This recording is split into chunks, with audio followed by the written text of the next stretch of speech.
This is part 2 of a springtime bass fishing seminar.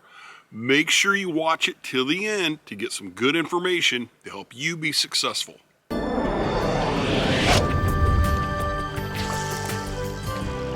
Now let's get into your must-have colors. I was just talking to somebody earlier about this. You gotta have green pumpkin with black flake. Okay, it is a staple. I'm the guy that goes into Cabela's and sees, oh, they got a bunch of Cincos in, and I grab the whole peg. So don't be mad at them, they're stocking them, it's just I went in and I bought them all. Because I go through them, right? And green pumpkin is one of my favorite colors. Watermelon red, another really great color. Watermelon seed, another great color. These are just standards. Oh. And then anything in like your craw colors, right? Because again, lots of crawfish in our lakes, okay? Especially in your creature baits, your tubes, and your crawfish patterns, get those craw colors. So here's what we're looking at.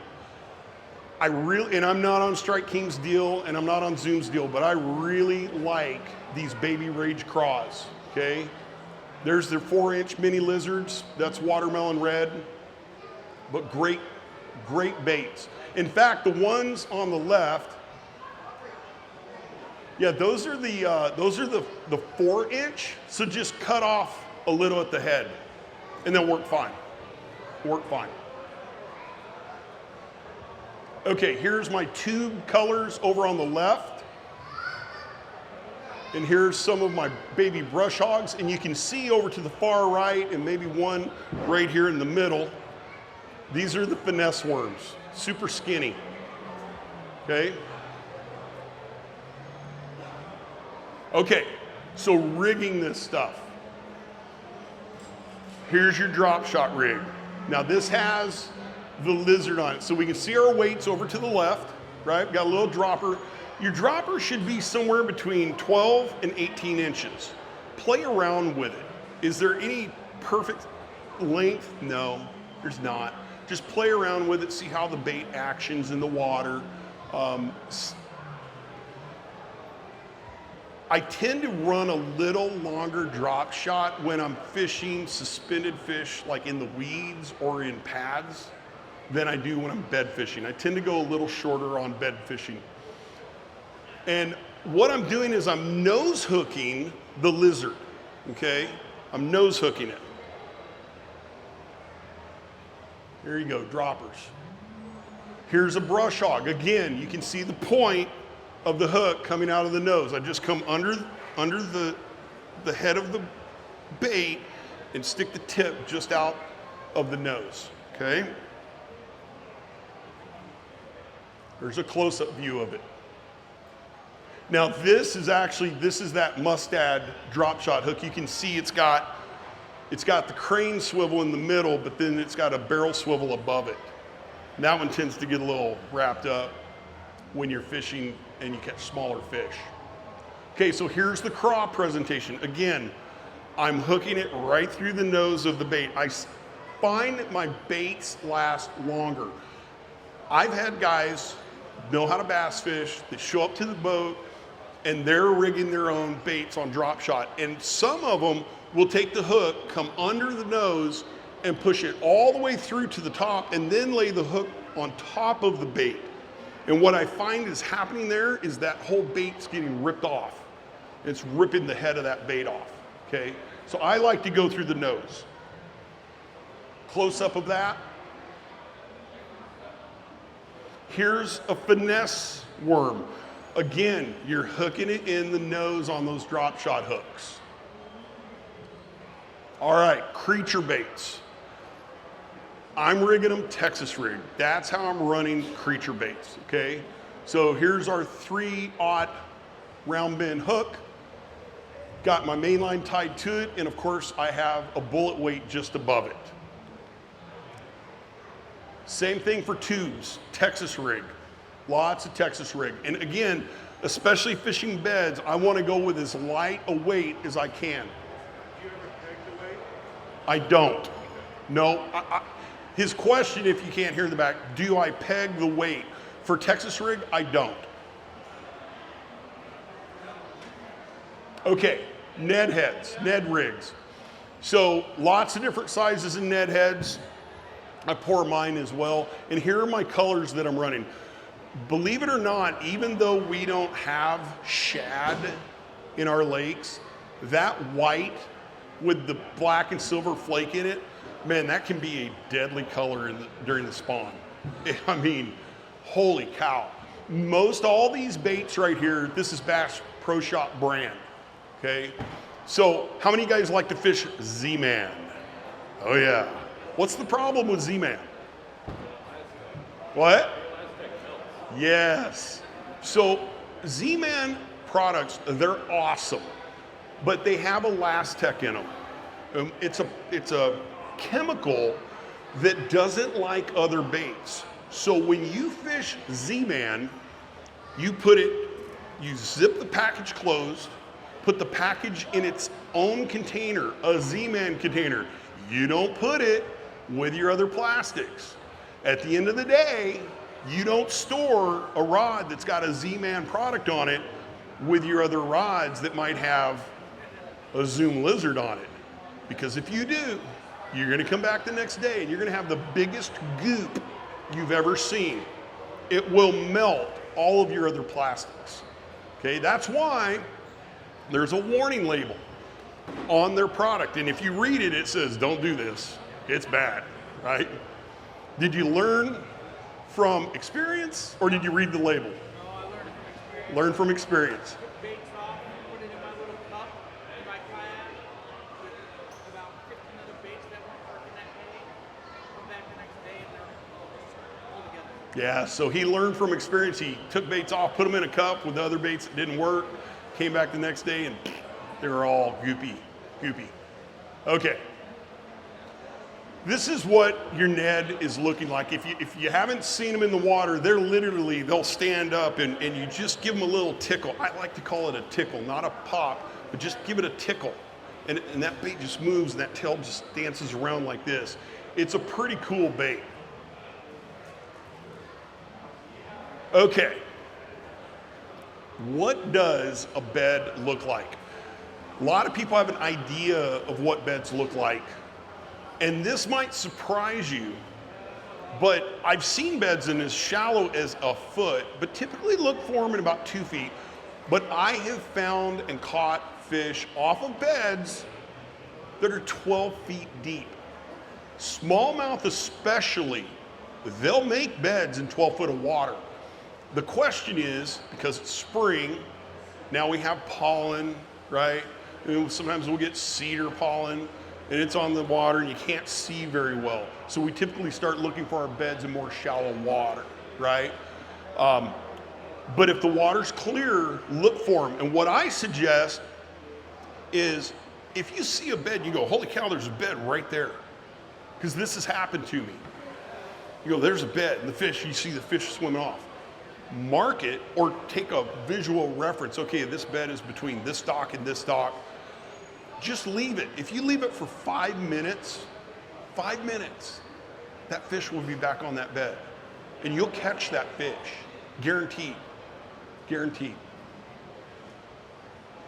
Look for beds near structure. I've found, like on Lake Goodwin, I've found old boat trailers. There's lots of cinder block. There's ecology blocks. Tons of trees. Stumps, rock, boulders. Look for those structures because you're going to find beds on them. And just because you went by one cinder block one day and there was no bed, doesn't mean that 5 days later there's not going to be a bed on it. So always make your rounds, especially if you have a favorite body of water you like to fish. Get into the habit of starting in one spot and going all the way through, because I'm telling you, the bass don't just go, hey, it's time to spawn, let's go. They don't do that. They spawn in stages. All the bass in a lake don't spawn at one time. I can go to Lake Whatcom in July and find beds. with fish, right? And their spawn starts in May, just like everybody else does. So check those places out consistently to see if a bed has popped up.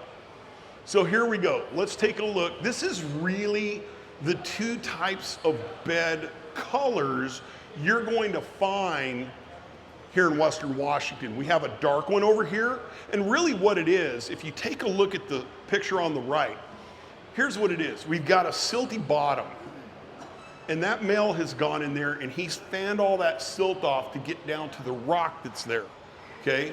And I've had clients that never bass fish, and they go, how'd that bass bring all those rocks in there? I'm like, well, they didn't bring them in there. I mean, they're there. They just fanned them out, fanned the silt away. So that's a real common look. But if you notice, and when I say a bed near structure, I'm not talking about this. That is not what I'm talking about. But there are some larger rocks in here. But literally, and I'll show you a video in a second, literally, it's not uncommon to see a bed right here at the end of a blowdown like that. Very, very frequently I find beds like that. The beds over to the left, you'll find these lighter color beds like that. And this is really shallow there. They're not always gonna be next to structure, but you should expect to find them near structure, okay? Okay, I'm gonna play this video for you. This is, and the fish was on it. Unfortunately, to get video, underwater video, the fish wouldn't cooperate and stay on the bed, so she kept swimming away. I tried. Okay, but this is a bed, and look at what is right next to it. That's the end of a log, but can you see the bed right there? See how the rock has been exposed? Very, very common to see that. Okay, how are we going to target a bed? This is where I see folks that are new to bed fishing make the mistakes. And sometimes you're stuck. Sometimes you can't cast beyond the bed. But I would like you to cast past the bed. If at all possible, 10 feet, right? But sometimes, and I'll find it this year, I find it every year, I'll come up and there'll be a bed right there next to a dock. And it's right there by the pier piling. You're like, how do I get that? Well, get as finesse as you can, get your bait up in there. As soon as it splashes, most likely that fish is gonna swim away. Just let it sit. Just sit there. It'll come back. And once you see the fish come back to the bed, real subtle, tickle it. Because your lure, your plastic is on that bed. It's sitting there. You just didn't see it when it came back, but the moment you give it a twitch, they're gonna hit it, okay? So sometimes you're stuck having to cast right on the bed. But if at all possible, cast past the bed. Whoop. Okay. So, and I just talked about this. I want you to think like a crawdad. Do you think a crawdad that wants a little tasty snack of fish eggs is just gonna go barreling in on a bed? No. Because guess what? Bass eat crawdads, right? Every spring we catch them and they're coughing crawdads up. So crawfish is gonna ease in there, right? He's gonna move a little bit and he's gonna stop.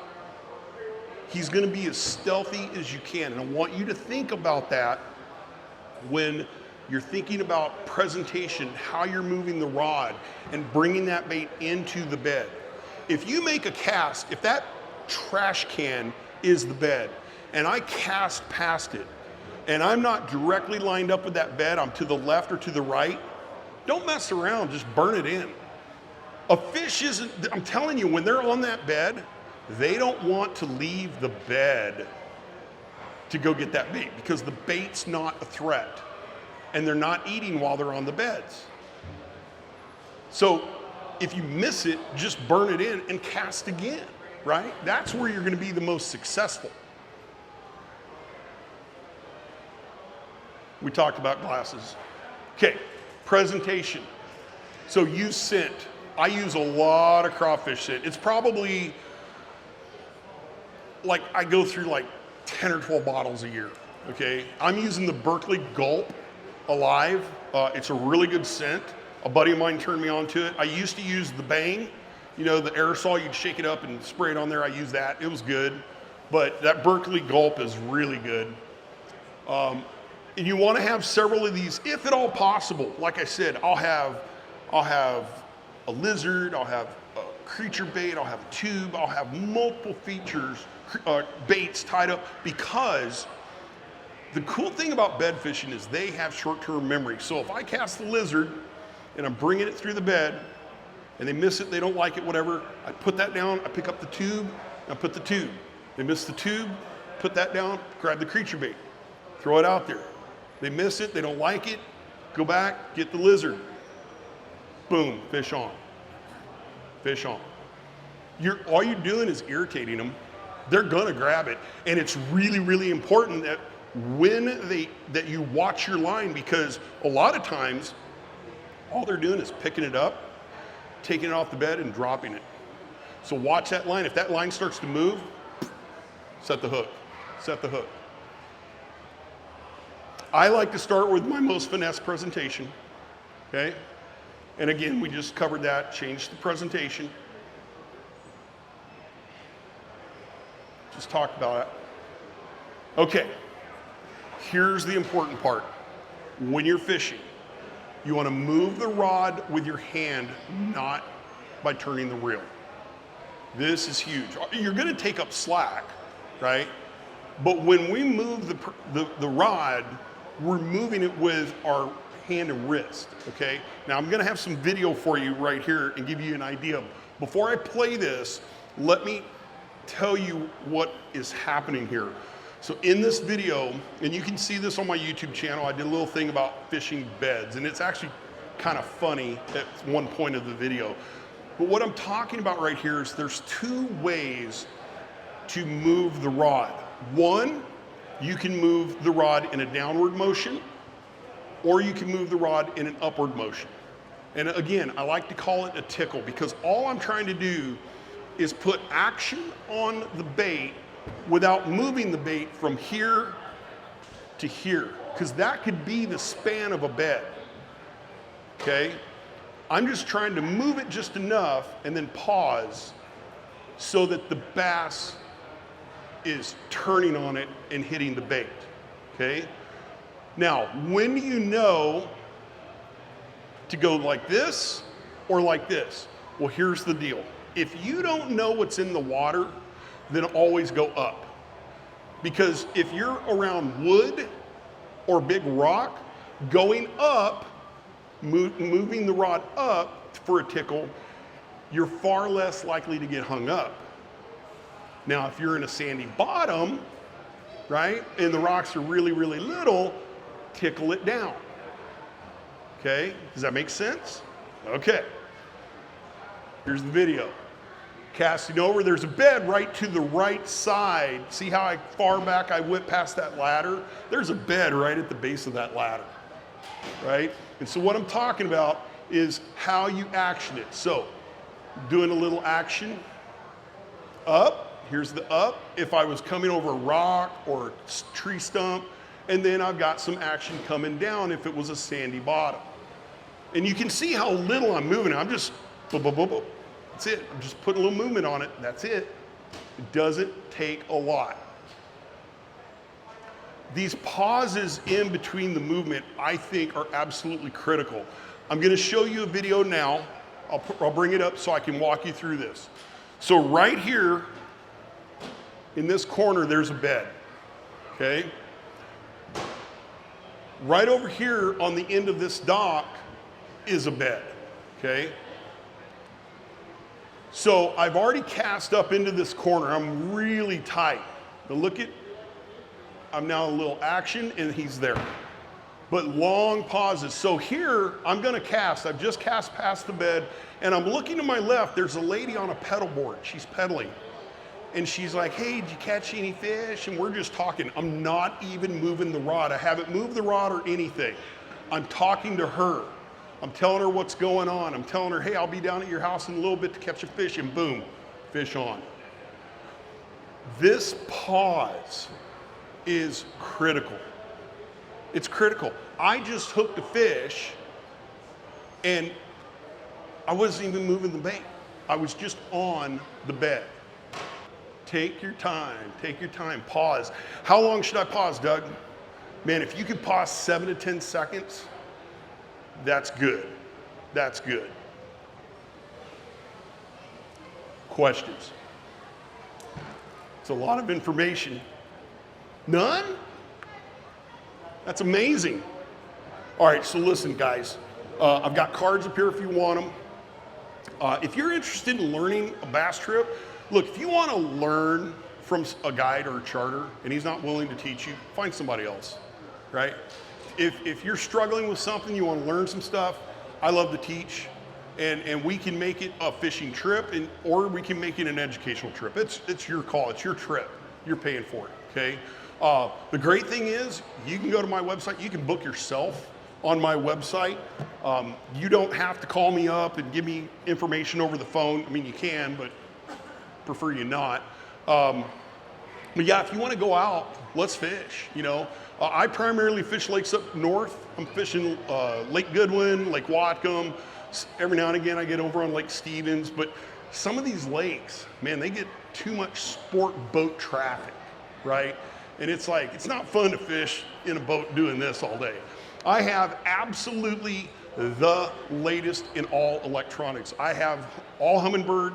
I've got their new live active target, so my live transducer operates independently of my trolling motor, which makes it really cool, right?